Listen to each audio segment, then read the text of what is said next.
Okay, so for a data box and whisker plot, here's me doing the exercises. So in this case, exercises 5, 6, and 7. Okay, so let's look at what we have for data, and we'll erase the distractions up there above. And so this time, we got a little bit longer data set. And we've got 1, 2, 3, 4, 5, 6, 7, 8. So we got 8 values. Right? We have to put them in order. So we say, are there any 30s? No. Are there any 40s? Yes. So there's a 40, a 41, and a 42. Okay, so we've got those guys. Oh, and there's a 45. Okay, so we've got a strange data set in that when we look next, we say, are there anything in the 50s? There's just one, 57. Anything in the 60s, 63, 66, 67. Okay, so 63, 66, 67. So you look and you say, okay, well, I've got 8 values. And so what is my median going to be? So we say, okay, the median is going to be between the 4th and 5th. Between the 4th and 5th, they are 10 plus 2. They're 12 apart. So halfway is 6, should be 51. So 51 is going to be our median. 51 is the median value. Okay, so we've got 51. And what about our whiskers? So we have 40 as a whisker and 67 is a whisker. And now we say, okay, well, let's find the middle of the bottom half. So we've got the bottom half here. And we look and say, well, it looks like it's between 41 and 42. So I guess that would be 41 and a half. So okay, that's going to be one end of the box there. And then the other end of the box is going to be between 63 and 66. So that would be 64.5, 64.5. Okay. So we have our min, our median, the middle value, and the max. And then our interquartile range, in other words, our middle one half is from 41.5 all the way up to 64.5.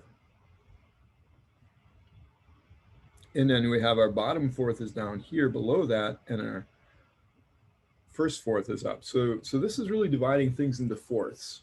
And the box shows us the second fourth and the third fourth. In a percent terms, it would be from the 25th to the 75th percentile. Let's just double check and see if that looks good. And we look at number 5 up here, and we'll say that it has,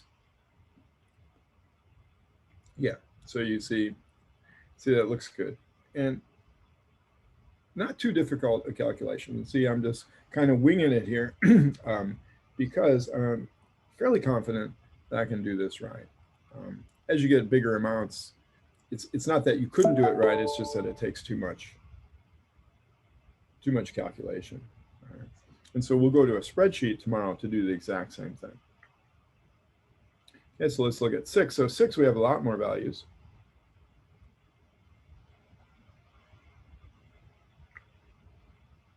And so similarly, you look through and you say, well, what do I have?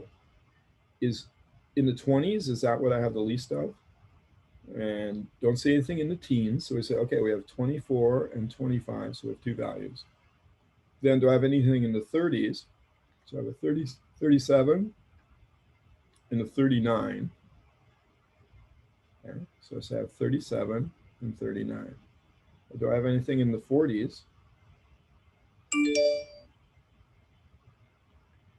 Okay, 49. Okay. Do I have anything in the 50s? So nothing in the 50s. So again, kind of a strange data set. Like if these were scores, actually you can see this sometimes, right? So you have some really good scores on the test. And so especially if it wasn't, you know, too hard a test, a lot of people get a really good score. Some people don't care, or they just, you know, weren't ready and get a bad score. And sometimes there's nothing in between. Okay, so let's see, use my current favorite color, and we'll say, okay, is there nothing in the 50s? Is there anything in the 60s? And there was, right? There's a 64.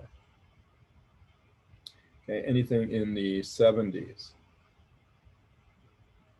Okay, so we look and we say, well, there's 70. Right? Anything in the 80s? And there is, right? There's 82, 82, and 84.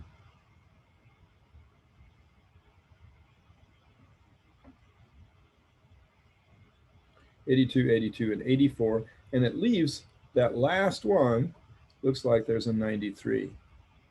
So we count up and we say 1, 2, 3, 4, 5. So there's 5. 1, 2, 3, 4, 5, 10, 11. So we have 11 values. Okay, so we have an odd number of values. So just double check 1, 2, 3, 4, 5, 5, 1, 2, 3, 4, 5, 10, 11. So we say, oh, it's going to be the 6th value. So notice the difference, right? When you have median. Okay, so in case you haven't done this for a while, the middle value is going to be the 6th one. So we go over and we say, okay, let's find the 6th. So we have 1, 2, 3, 4, 5, 6. So then if this guy's in the middle, then 1, 2, 3, 4, 5, 5 on each side. So when you have an odd number, it's a little bit easier, isn't it? So we say, okay, there it is. There's our median. And we say, well, minimums, just like before, 24, maximum 93. Now we want to find the interquartile range. So we say,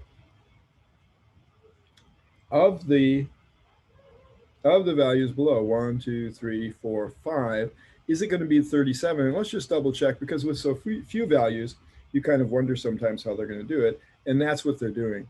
Okay, so in this case, you say, well, is 64 part of the lower range? You're going to say, no, it's exactly in the middle. So we're not going to count it. We're going to take these 5 guys, 24 through 49. The middle value is 37.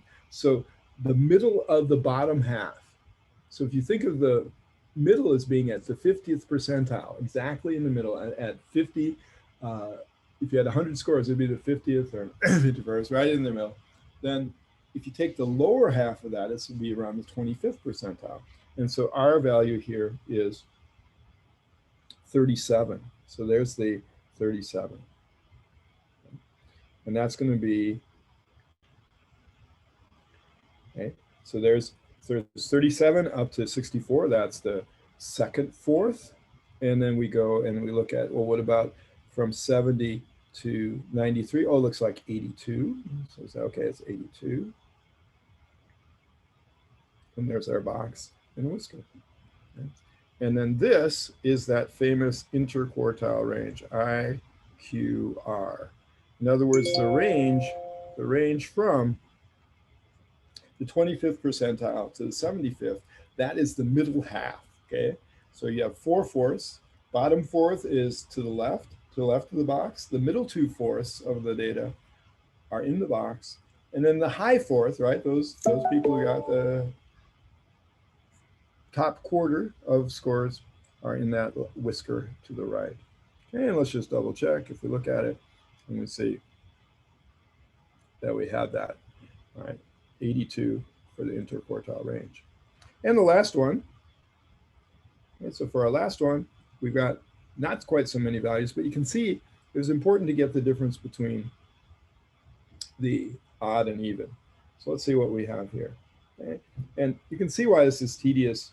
And as you get, even with this amount of values, it's a tedious thing to do. And it's very easy with a spreadsheet. So we say, okay, we have a 5 and an 8. And a 9. So 5, 8, and 9, we have 3 single-digit values. And then everything else is under 20. So we have to put them in order. So we have a 12, anything less than 12, no. Okay, and then we have 2 13s. So another thing you might not be used to is, well, if I have 2 13s, do I have to count it twice? Yes, you do. So for example, on a 20-question test, there were 2 people who got 13s. We have to count them both. Okay? Then next we have the 18. And then again, we have a double value, 2 19s, 19 and 19. Okay, so the first thing you always ask about is how many do I have? 1, 2, 3, 4, 5. There's 5. 1, 2, 3, 4, 9. Okay, so you have 9. So once again, you can take the exact middle value, which is the fifth value, 13. So our median value is going to be 13. All right, we got our whisker on the left-hand side is the 5. Whisker on the other side is the 19. And so now we say, okay, this is our middle guy. So we're going to go halfway between. So it'll be at 8.5 is going to be one side of the box. And then on the other side, we have 18.5 is going to be the other side of the box. So 8.5, 18.5. That's going to be the range from the lower where we split off at the fourths. Okay, so the end of the first fourth, 8.5. So beginning of the second fourth to the end of the third fourth of data is there. And we'll put those in. And let's see how we did. And there we did. All right, so we will do more on this tomorrow with using Google Sheets.